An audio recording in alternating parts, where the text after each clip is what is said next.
Hi, welcome to today's tutorial. In this video you'll learn about how to sync Rhino with D5 render, and how to make an exterior scene of commercial complex from scratch. We'll start with D5 converter for Rhino Livesync tutorial. To get started, please install D5 converter from workflow section in D5, or from D5 render official website. After installation, we can see the D5 converter tab in Rhino, which contains 7 buttons: Start Sync, Stop Sync, Sync Changes, View Sync On, View Sync Off, Send Scenes, and Send Light. Before you start the LiveSync, please separate different surfaces of the objects by materials. From the material panel on the right, you can see that in this project we used different colors to tell the materials apart. Now click on Start Sync to launch D5 render and sync the Rhino model into D5. When there's addition, deletion or change to the objects in Rhino, you can use the Sync button to quickly update the material and model changes in D5. At the same time, it will not replace materials or scene settings that have been adjusted in D5. When syncing, the viewports of D5 and Rhino are consistent, so when you rotate the viewport in Rhino, in D5 it rotates as well. Click on View Off to turn off the live sync of viewports. By clicking on Send Scenes button, the view set in Rhino can be synchronized to the scene list of D5 render. The last feature is Send Light.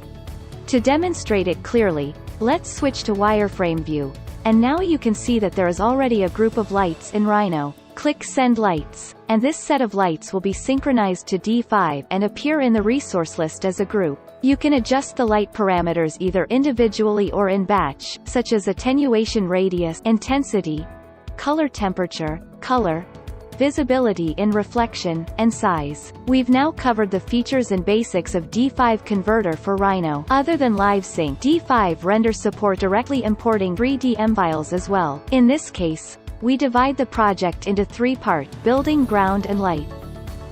Step 1. Import the 3 files into D5, then select the building model and place it. Set the location to 000 and press C to focus on it. Step 2. Import the ground model. To align it with the building, hold Ctrl to multi-select them, and then click on Align button. Remember to select the building first because we'll take the first one as reference. Step 3. Import the lights just like in Step 2. Select the building model, then hold Ctrl and select the lights. Click on Align again. After importing the models into D5 and syncing coordinates for them, you can start to edit materials. Use the shortcut key I to select the texture you need, and change its template to transparent. For now, the glass refraction seems a bit strange as it's single-sided without thickness. Switch on thickness option under refraction and it will produce the correct refraction effect as double-sided glasses do. Use the shortcut I again to copy the adjusted glass texture, and paste it to other parts of the model with the shortcut key O. To create a metal look for the frame of glass windows, increase the metallic parameter, and brighten the color tone, then turn on round corner to create rounded edges that look softer in the scene. You can also use the materials in D5 material library or import custom material maps for the road, lawn, ground and textures in interior spaces.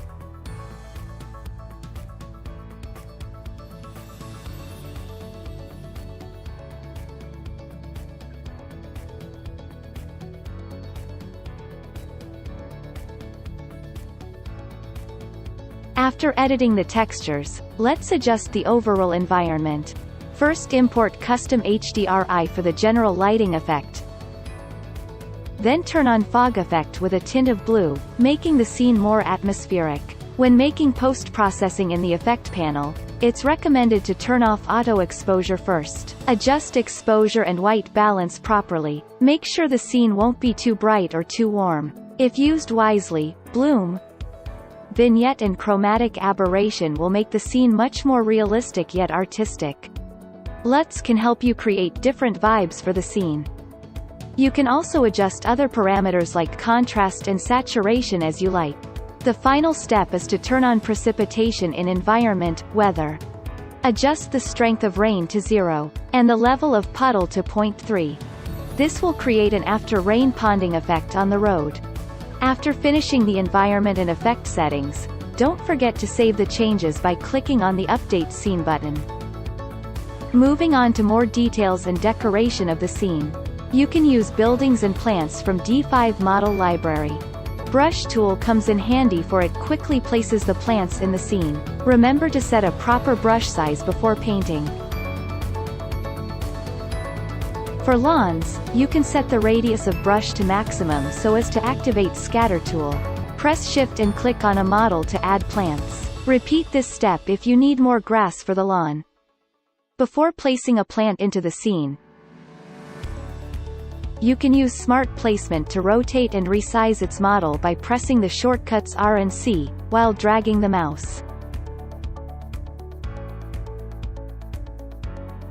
To place trees along a street, it would be more convenient to draw with the Path tool.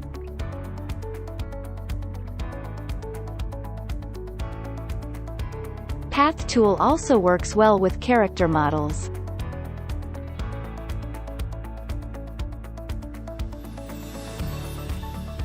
Density, width of path parameters are adjustable, and you can also decide the direction, and whether or not the path is located on the ground.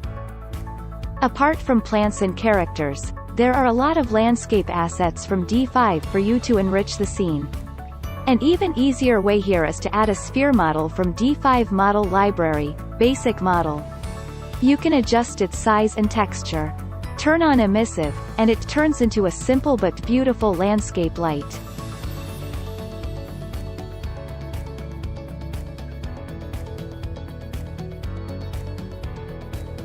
To add vehicles into the scene, you can use the Path tool with adjustable parameters like density, width, random color, and light. As a finishing touch, choose from the decal assets in D5 like manhole covers and fallen leaves, to make the scene more realistic. If the decal overlaps with other plants, just scale it down a little.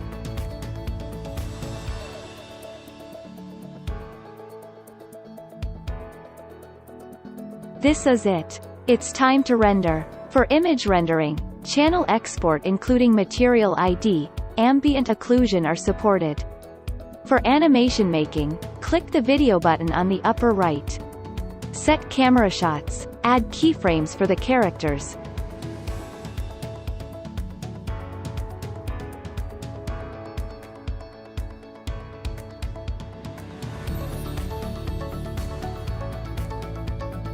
And adjust the easy ease. There are several options for resolution and format of the clips. With your preferred settings, you're now all set to render. Click Add to Render Queue for batch render, or render for direct output.